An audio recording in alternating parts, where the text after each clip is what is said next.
Okay, folks, here we're asking the question, does ISOM number 1 save the cat?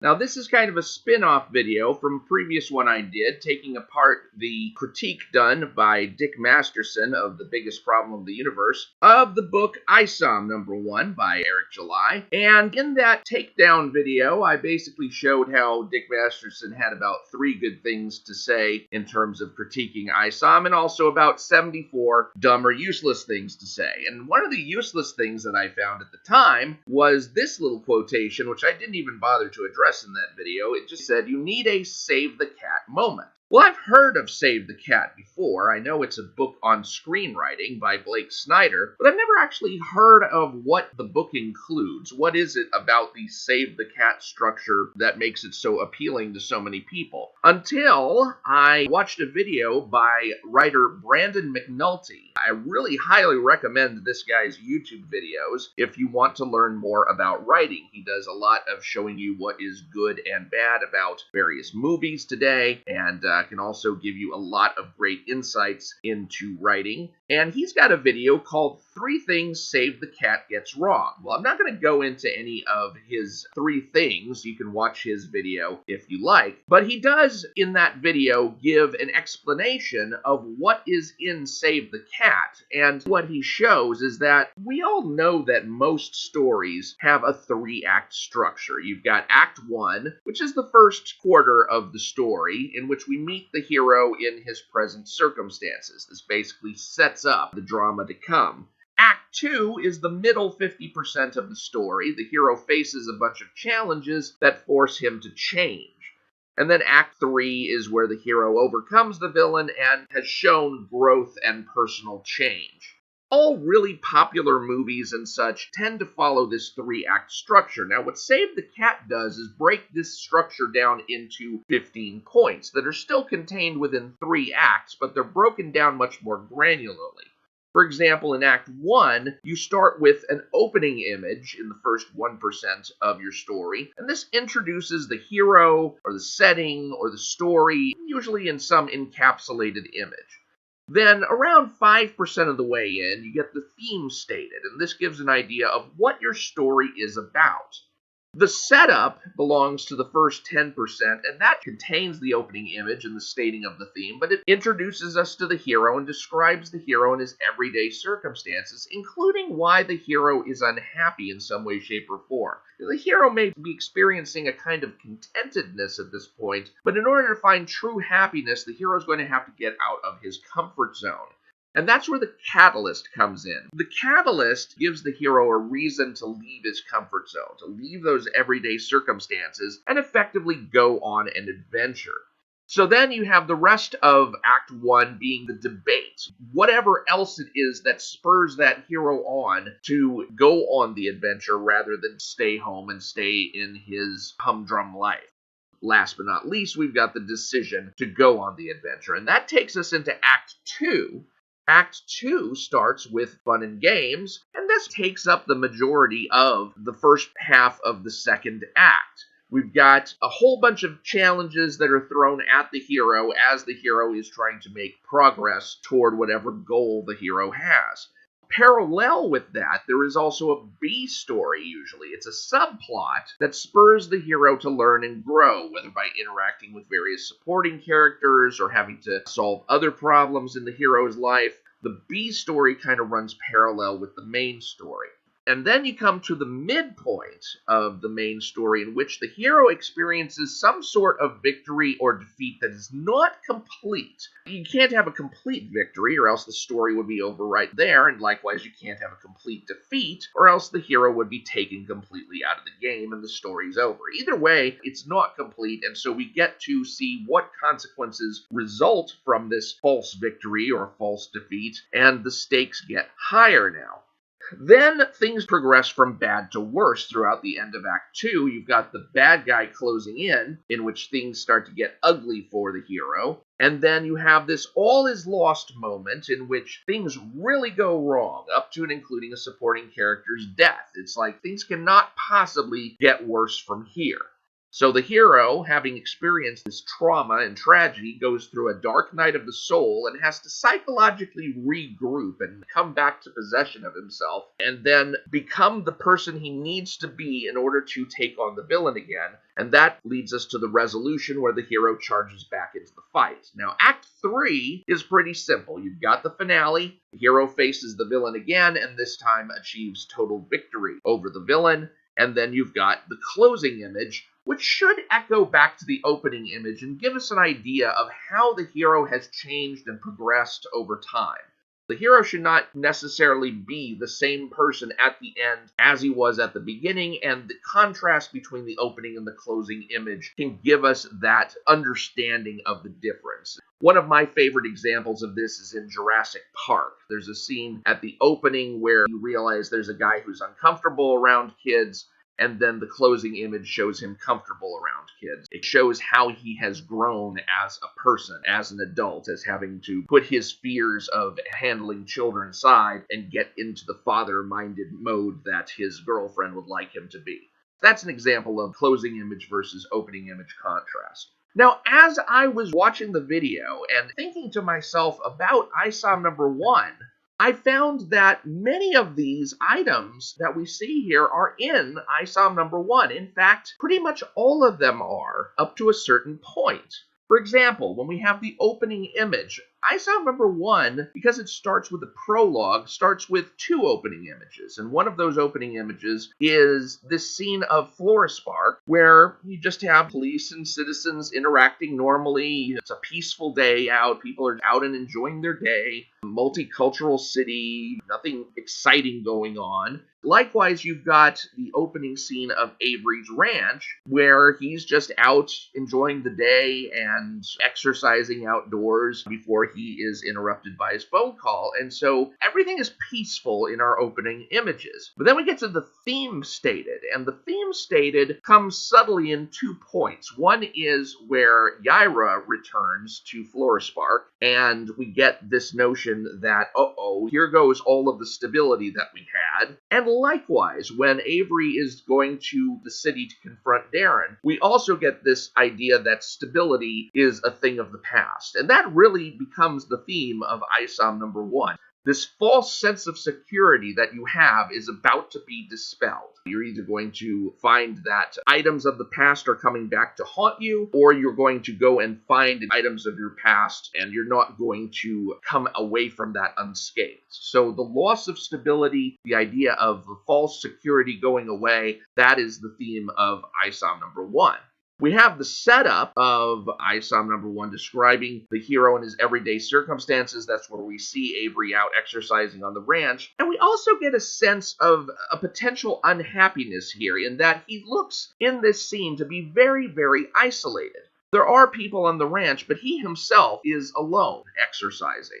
Even when he goes back to his security house to go tell Sam to make sure that the team prepares Jim's order because he's going to be gone, he kind of gives an indication that he himself is not even necessary to the operation of his own ranch. It feels like Avery Solman is a man who's completely disconnected, and that lack of connection can be the unhappiness that we see in the setup. Of course, the catalyst is the phone call that he gets from his sister Altona, and Altona is telling him that there is a missing girl that she'd like him to find and to get information on from his old friend Darren, who is now mixed up with criminal enterprises. That's the spur to get out of his comfort zone. There's somebody out there in need. Now, there is some small debate saying, I wanted to get out of the city for a reason. I don't want to go back there. However, I do have respect for my mom, and this is something that my mom would like me to do. If I didn't do it, she'd probably kill me. I'm going to have to satisfy my tie of duty to my mother and also to this woman who everybody liked, and basically have to step outside my comfort zone, hopefully only for a little while. And then, of course, we have the decision where he does decide to go on the adventure.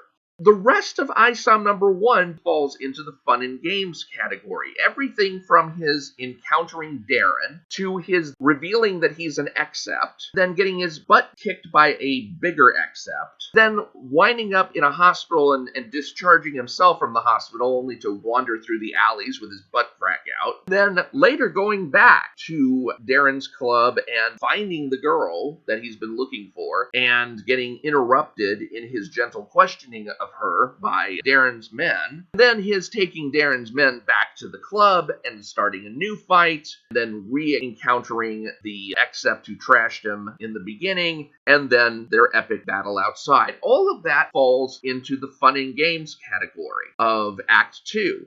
Now, there's also a B story that occurs. That B story is Avery's encounter with Yaira. Yaira has come back to Florispark, and Avery has an accidental encounter with her, during which time she uses her super speed on him. Now, one of the subtle things about ISOM that really should have been more explicitly stated is that it appears he's able to copy the powers in some way, or at least mimic the powers of people who use their powers upon him. So when Yaira uses her super speed on him, he is later, in his next conflict with Santuan, able to use a version of her super speed on Santuan in order to conquer Santuan through not just strength, but also strength and speed when he combines the two to project himself off of a wall and through another wall. And that is how he defeats Santuan. That marks the midpoint of the story because his victory over Santuan is not a complete victory. He still doesn't know what kind of trouble Jasmine is in. He still doesn't know where Darren is and how Darren factors into this. All he knows is that now the police are onto him, thinking that he's some sort of criminal, and he also knows that he's put his family in danger. He goes back to Altona and says, Darren knows us, he could be planning something, and sure enough, Darren is. So this is where the stakes get raised. And basically, that's it for ISOM number 1. Avery goes to get his costume, but that's beside the point right now.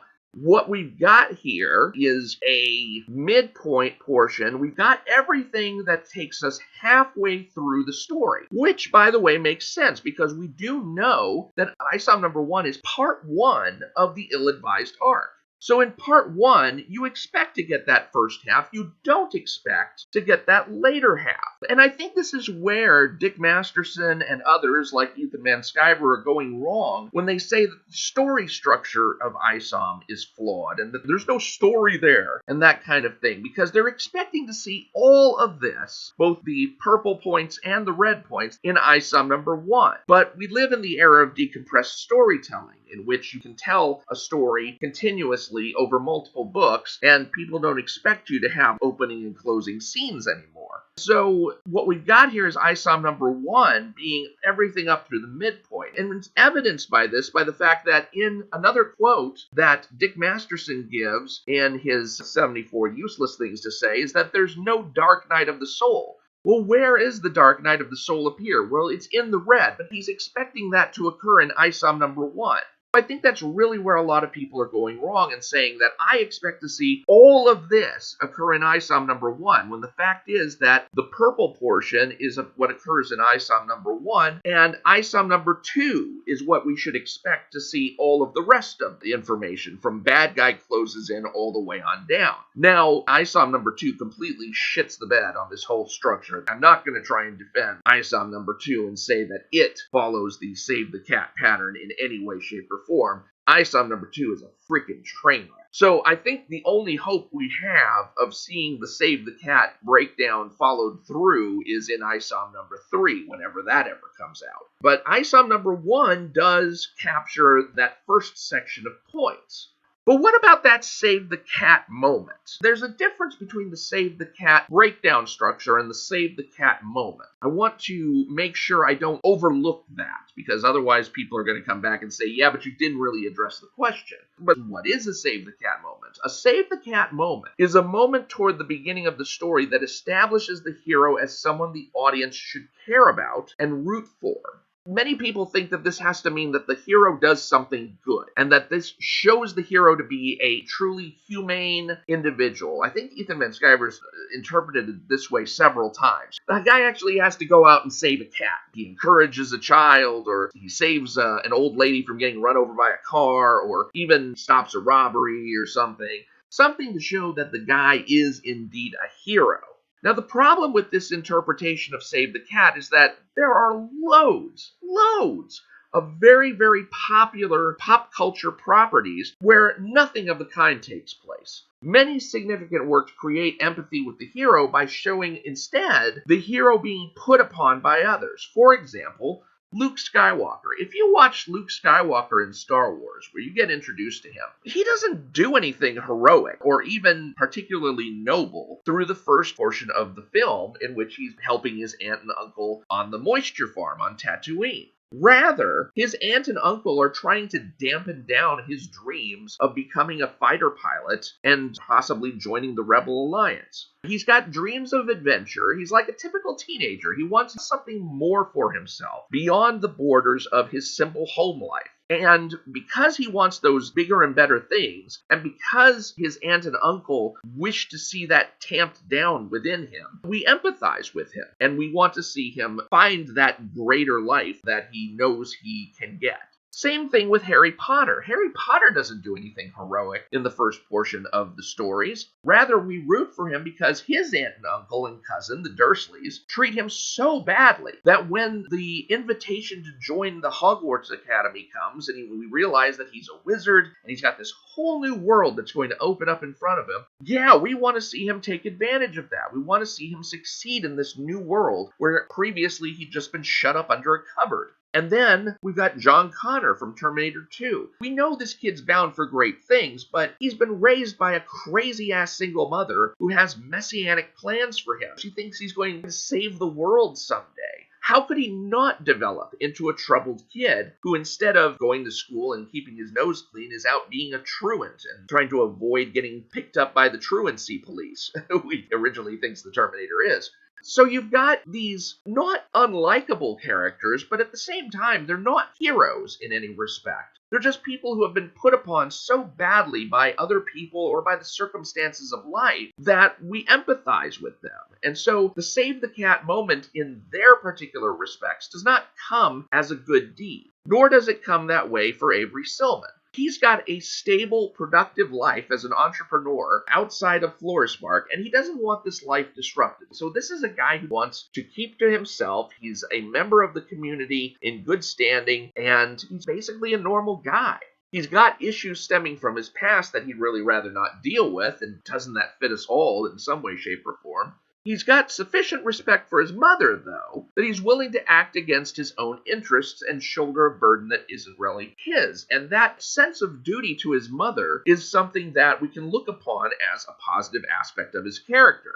He also has the personal courage to decide that he'll confront an old friend whom he knows has criminal ties. How many of us would actually go and do the same thing if we knew that somebody had been rising in the ranks of a criminal enterprise? If you knew that your friend from the streets was now a made guy in the mob, would you really want to get back in touch with that guy?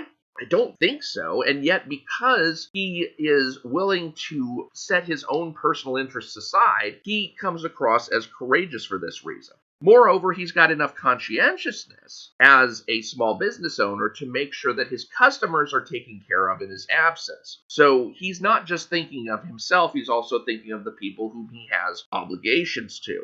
Now, all of that should be sufficient to establish Avery Silman as the hero of the book and generate a positive connection between him and the audience. Unless, as a lot of Rippaverse haters already have, there are people who look at Avery Silman as an Eric July self-insert, so they hate Avery Silman on account of their believing that he reflects Eric July. Now, for those people, I don't think it's going to get through, because they've already decided they hate Eric July. If Avery Silman is a self-insert of Eric July, they're going to find reasons to despise him. So these other points that I'm making, they're just going to brush those aside and say, well, that's not enough to win me over.